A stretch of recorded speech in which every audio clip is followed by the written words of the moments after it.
Hello നമസ്തേ. ഇന്നത്തെ ക്ലാസ്സിൽ നമ്മുടെ ഹിന്ദി സാഹിത്യത്തിൽ വരുന്ന കുറച്ച് വാദ് ഓർ പ്രവർത്തക് അവരുടെ പ്രമുഖ വാദങ്ങളും അതുപോലെ തന്നെ സിദ്ധാന്തങ്ങളൊക്കെയാണ് ഈ ക്ലാസ്സിൽ പറയാൻ ഉദ്ദേശിക്കുന്നത്. ഫസ്റ്റ് പ്ലാറ്റോ ആണ്. അദ്ദേഹത്തിൻ്റെ സിദ്ധാന്തമാണ് അനുകരൺ സിദ്ധാന്ത്, പ്രത്യയവാദ്, ദൈവി പ്രേരണ സിദ്ധാന്ത്.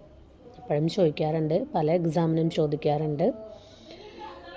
അതുപോലെ തന്നെ അരസ്തു, അടുത്ത് വരുന്നത് അരസ്തു ആണ്. വിരേചന സിദ്ധാന്ത്, ത്രാസദി, അനുകൃതി സിദ്ധാന്ത്, ഇതൊക്കെയാണ് അദ്ദേഹത്തിൻ്റെ വരുന്നത്. അടുത്തത് ലോഞ്ചായൻസ്, ഔദാത്യവാദ് അല്ലെങ്കിൽ ഉദാത്തവാദ് സിദ്ധാന്തമാണ് വരുന്നത്. അടുത്തത് ഐ.എ. റിച്ചാർഡ്സിൻ്റെ സംപ്രേഷൻ സിദ്ധാന്ത്, മൂല്യ സിദ്ധാന്ത്. അടുത്തത് കോളറിജിൻ്റെ കൽപ്പനാ സിദ്ധാന്ത് അല്ലെങ്കിൽ ഫാൻറ്റസി സിദ്ധാന്ത്. അടുത്തത് വേർഡ്സ്വർത്തിൻ്റെ സ്വച്ഛന്തതാവാദ്. അടുത്തത് ക്രോച്ചെ അഭിവ്യഞ്ജനവാദ്. അടുത്തത് അസ്തിത്വവാദ്, സറേൻ കീർക്ക്ഗാർഡ്. അടുത്തത് ഇലിയറ്റിൻ്റെ നിർവൈയക്തികത സിദ്ധാന്തം അല്ലെങ്കിൽ വസ്തു സമീകരണമാണ് വരുന്നത്. അടുത്തത് കാൾ മാക്സിൻ്റെ മാർക്സ്വാദ് അല്ലെങ്കിൽ ദ്വന്ദ്വാത്മക ഭൗതികവാദ്.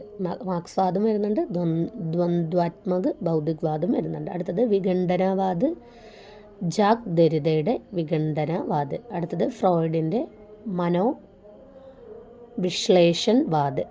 അടുത്തത് ജീൻ മോറിയത്തിൻ്റെ അദ്ദേഹത്തിൻ്റെ പ്രതീകവാദ്. അടുത്തത് ടി.എ. ഹ്യൂമിൻ്റെ അല്ലെങ്കിൽ ബാദ്ലെയർ, രണ്ടുപേരും പറയുന്നുണ്ട്, ബിംബവാദ്. അടുത്തത് സ്കെലോവസ്കിയുടെ അജൻബീപ്പൻ. അടുത്തത് സംരചനാവാദമാണ്, സെസ്യൂറാണ് അതിൻ്റെ പ്രവർത്തക്. അടുത്തത് അനുമിതിവാദ്, ശങ്കുക്ക്. അഭിവ്യക്തിവാദ്, അഭിനവഗുപ്ത്. ഉത്പത്തിവാദ്, ഭട്ട് ലൊല്ലട്ട്. ഭുക്തിവാദ്, ഭട്ട് നായകാണ് വരുന്നത്. ഇനി 2024 സെറ്റ് എക്സാമിന് ചോദിച്ച ഒരു ഈ പാർട്ടിൽ നിന്നും വരുന്ന ഒരു 2 ക്വസ്റ്റ്യൻസ് നമുക്ക് നോക്കാം. 81ാമത്തെ ക്വസ്റ്റ്യൻ ആയിരുന്നു. ക്വസ്റ്റ്യൻ കോഡ് എയിലെ നിമ്നലിഖിത സൂചിയോം കോ സുമേളിത് കീജിയെ എന്നുള്ളത്. ഫസ്റ്റ് പാർട്ടിൽ അനുമതിവാദ്, ഉത്പത്തിവാദ്, അഭിവ്യക്തിവാദ്, ഭുക്തിവാദ്. സെക്കൻഡ് പാർട്ടിൽ അഭിനവഗുപ്ത്, ഭട്ട് നായക്, ശങ്കുക്, ഭട്ട് ലൊല്ലട്ട്, അങ്ങനെയാണ് എഴുതിയിരിക്കുന്നത്. അടുത്ത ക്വസ്റ്റ്യൻ നിമ്നലിഖിത സൂചിയോം കോ സുമേളിത് കീജിയെ എന്നുള്ളത് തന്നിട്ട് ഫസ്റ്റ് പാർട്ടിൽ നിർവൈയക്തികത സിദ്ധാന്ത്, വിരേചന സിദ്ധാന്ത്, സംപ്രേഷൻ സിദ്ധാന്ത്, കൽപ്പനാ സിദ്ധാന്ത്. ഇപ്പുറത്തെ സൈഡിൽ ഐ.എ. Richards, കാളറിജ്, അരസ്തു, TS. ഇല്യട്ടാണ് വരുന്നത്. അപ്പോൾ ഇതുപോലെയുള്ള ക്വസ്റ്റ്യൻസ് നമുക്ക് പ്രതീക്ഷിക്കാം. ഇതിലിപ്പോൾ അനുമതിവാദ് ശങ്കുക്കാണ്, ഉത്പത്തിവാദ് വരുന്നത് ഭട്ട് ലൊല്ലട്ട്, അഭിവ്യക്തിവാദ് അഭിനവഗുപ്തും, ഭുക്തിവാദ് ഭട്ട് നായകുമാണ് വരുന്നത്. ഇതിൽ നിർവൈയക്തികത സിദ്ധാന്ത് നമുക്കറിയാം. നിർവൈയക്തികത സിദ്ധാന്ത് ആരാണ് വരുന്നത്? നമ്മൾ നേരത്തെ പറഞ്ഞിരുന്നു, ഇല്യട്ടാണ് വരുന്നത്. അതുപോലെ തന്നെ കൽപ്പന സിദ്ധാന്ത് വരുന്നത് നമുക്കറിയാം, കോളറിഡ്ജാണ്. വിരേചന സിദ്ധാന്ത് വരുന്നത് നമുക്കറിയാം, അരസ്തു ആണ്. അപ്പോൾ സംപ്രേഷണം ഓൾറെഡി ആരായിരിക്കും? ടി.എസ്.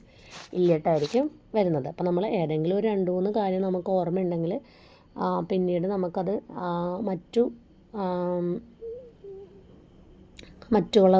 മറ്റുള്ളവയുമായിട്ട് കണക്ട് ചെയ്യാൻ എളുപ്പമായിരിക്കും. അപ്പോൾ ഈ രീതിയിൽ എല്ലാവരും തന്നെ പഠിച്ചു വെക്കേണ്ടതുണ്ട്.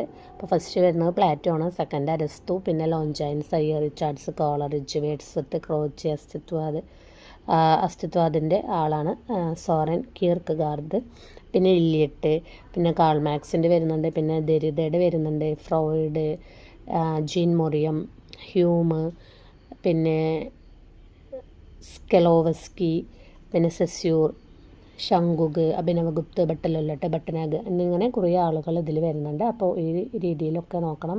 എല്ലാ എക്സാമിനും ചോദിക്കാറുണ്ട്. അപ്പോൾ അത് നോക്കിയാൽ നമുക്ക് ആ ഒരു മാർക്ക് എന്ത് ചെയ്യുക, ആ മാർക്ക് നമുക്ക് ഒരിക്കലും മിസ്സാവില്ല. ഓക്കെ, ധന്യവാദ്.